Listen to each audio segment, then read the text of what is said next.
setelah Pak Jokowi nanti sosok yang memang benar-benar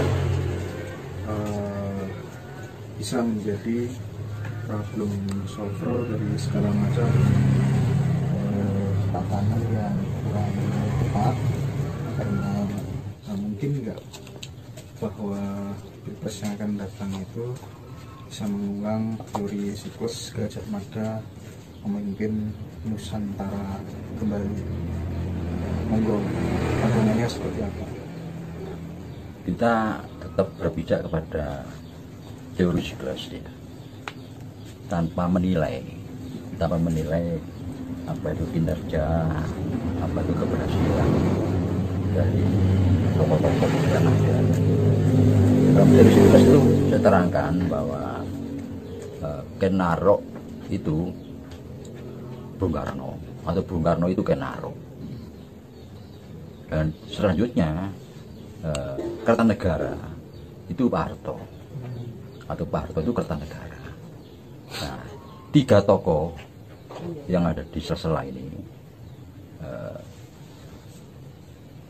Habibie, Gus Dur, Bu Mega, itu di sini ada di dalam antara Ken Arok dengan Kertanegara itu ada Anusapati, Tojoyo, Hormoni.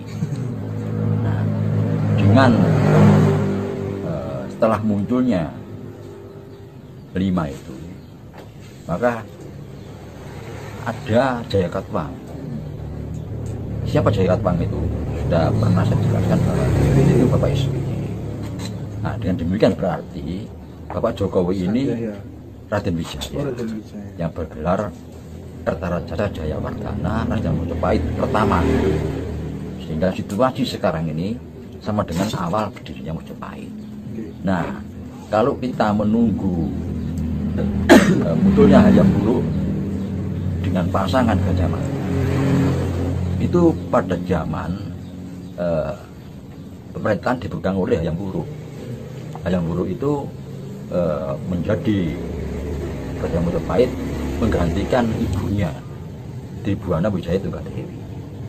Nah, Tribuana Wijaya Tunggadewi ini itu menggantikan Jaya Negara. Jaya Negara menggantikan Raden Wijaya. Kita tinggal begitu. Sekarang ini zaman Raden Wijaya. Akan muncul Jaya Negara, Tribuana, baru Hayam Wuruk. Nah, tentang munculnya Hayam Wuruk dan Gajah Mada ini dihitung dari sekarang. Ini tergantung situasi, cepat dan lambatnya.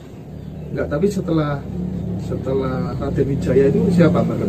Siapa tadi? Jaya Negara. Jaya Negara. Ya. Setelah Jaya Negara, Tribuana Wijaya Tunggadewi. Nah, itu baru muncul Hayam Wuruk dengan Gajah Mada ini. Tapi Gajah Mada ini muncul pada zaman Tribuana. Munculnya yang menemukan sosok yang memang bisa diandalkan luar biasa, ini Tribuana Wijaya Tunggadewi. Tapi rupanya Gajah Mada ini sudah muncul sejak zaman Jaya Negara. Nah, kalau ini dikaitkan dengan 2024, 25, ini sudah muncul. Masih muda sekali Gajah Mada ini sudah muncul pada tahun 24, 25 ini. 2024, 2025 ini. Ini kalau dari siklus loh ya. Nah, apakah saya dengan mengatakan begini membuka rahasia alam, saya tidak tahu. Ini udah adik saya sendiri. Alam ternyata katanya kalau diungkap rahasianya akan bergeser, tapi tidak jauh. Jadi kalau dikaitkan dengan tahun 2024, 2025, Gajah Mada ini sudah muncul. Oke, kalau kita flashback ke belakang, menurut lagi-lagi menurut teori siklus, menurut sejarah, bagaimana karakter kepemimpinan Jaya Negara? Waduh, itu kurang tidak simpatik masyarakat. Masyarakat kurang simpatik dengan Jaya Negara itu Jaya Negara loh. Mudah-mudahan muncul kembali dan seperti itu kan gitu ya. Kan bisa merubah ya. Tapi ya tidak terlalu merugikan masyarakat, tidak terlalu merugikan bangsa dan negara, enggak ya. ya hanya karakter-karakter mungkin pribadi, kehidupan pribadinya aja. Tetapi kalau lagi-lagi pakai patokan tersebut, Mbak Gatot, kemudian ada yang menyatakan 2045 Indonesia emas akan menjadi negara superpower, cukup masuk akal nggak kira-kira? Masuk akal. Sebagaimana yang pernah saya terangkan ya, bahwa Pancasila yang dimunculkan pada saat kita proklamasi ya, itu baru diterima dari semua lapisan masyarakat ini sekarang 75 tahun kemudian setelah kita memproklamirkan kemerdekaan. Pada saat munculnya itu banyak yang menentang, banyak yang menerima, dan banyak yang menentang. Kenapa? Karena yang Bung Karno mengatakan bahwa ideologi yang ada sekarang yang dipakai oleh dunia itu sudah usang. Yakni apa? Declaration of Independence yang diciptakan oleh Thomas Jefferson yang melahirkan liberalisme, kapitalisme, yang akhirnya menerorkan imperialisme. Ini sudah usang. Juga manifesto komunis yang diciptakan oleh Marxis, Lenin, dan Mao Zedong. Ini juga usang. Itu Bung Karno mengatakan. Ada di ideologi baru ini Pancasila ini. Wah, maka mereka menolak.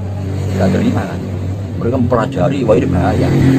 Maka diciptakanlah orang-orang Indonesia sendiri disuruh melawan untuk mengambil Pancasila mengganti dengan ideologi yang lain.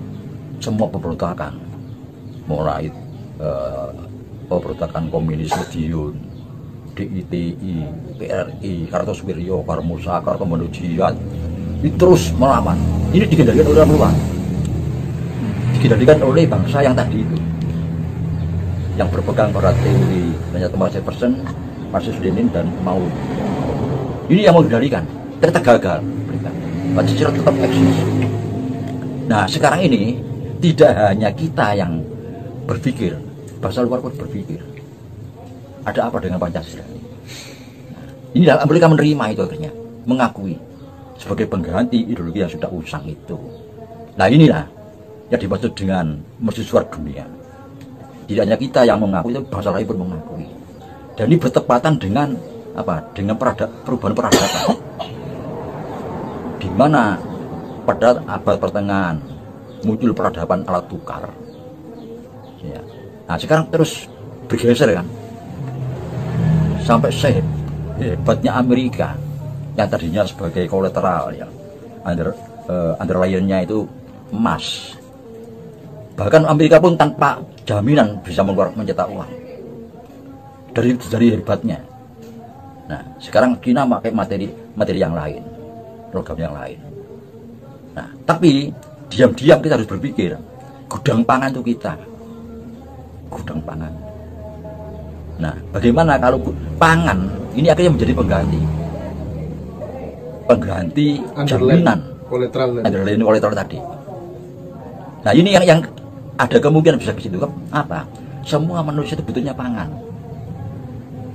Orang menciptakan alat transportasi sampai pesawat terbang ya, alat komunikasi, alat informasi. Tujuannya apa? Mencari uang. Tujuannya mencari pangan, bukan uang, mencari pangan. Ujungnya pangan. Ujungnya di pangan. Nah, pangan itu kita gudangnya. Nah, ini yang menjadi pemikiran kita sampai ujungnya nanti kebesaran kita sebagai bangsa akan muncul.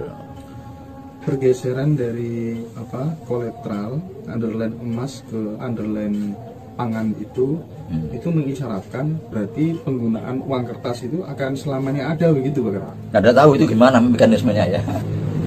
Jadi gimana itu kalau terjadi seperti itu, bahwa jaminan itu pangan, karena itu ujungnya itu pangan. Yang namanya negara makmur itu negara yang tidak kurang pangan, sanda pangan papan, bukan negara modern yang seperti sekarang. Nantinya itu negara yang kita makan tidak kurang. Nah sedangkan kita itu patokan kita mangan waraknya dan mutu, sandangan pangan papan. Nah ini akhirnya muncul itu, kekuatan itu muncul pada era-era yang seperti sekarang ini. Nah itu titik pengambilan polisinya kira-kira Gimana Mbak Gatot? Andai kata itu akan berlaku. Nah ini yang saya tidak ngerti. Itu sudah menyangkut para ekonom. Karena apa? Karena kita kan apa ya? Kalau bicara masalah pangan itu kita mulai memakan beras, jagung itu kan masih baru. Mungkin zaman Majapahit itu. Sebelumnya kita makan polo kependem. Yeah. Seperti bude, tales, gembiri, gandong, suwek, gembulu, uwi, ya, porang, kentang rambut itu. Nah, kalau ikan air tawarnya ada uceng, wader, gader, sepat, jokoripo, lele, kutu, jair, welut. Ya, kalau hutan ya selain sapi liar, lembu liar ya, kambing liar, itu juga sekarang sudah ada yang liar, sekarang sudah diternak semua.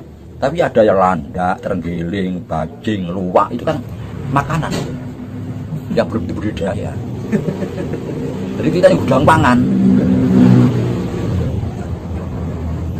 Cuman kita dibodoh-bodohi terus ya Mbak. Iya, iya. Oke. Baik Mbak Gatot, kami kira itu dialog kita pada kesempatan kali ini. Tambahnya begini sedikit ya. Monggo, silakan. Ada dua tadi.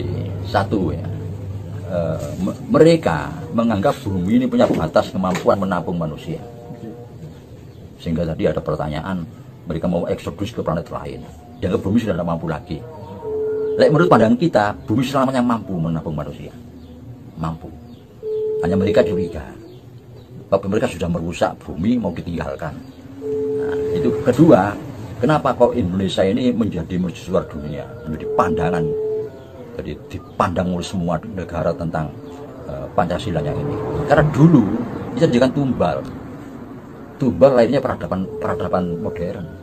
Kita tumbalnya, ditumbalkan kita, dihancurkan jadi tumbal. Untungnya tidak jadi wadal ya, wadal hancur selamanya. Kalau seperti aborigin ya, Indian ini diwadalkan ya. Kita tumbal. Nah, masih bangkit kembali. Nah, itu 500 tahun bangkit kembali. 500 tahun setelah janji Kepalon, 500 tahun setelah abad pertengahan lahirnya revolusi industri, lahirnya kapitalisme, imperialisme, liberal dan komunis tadi. Dan 500 tahun kita serah menjadikan tumbal. Kita muncul kembali.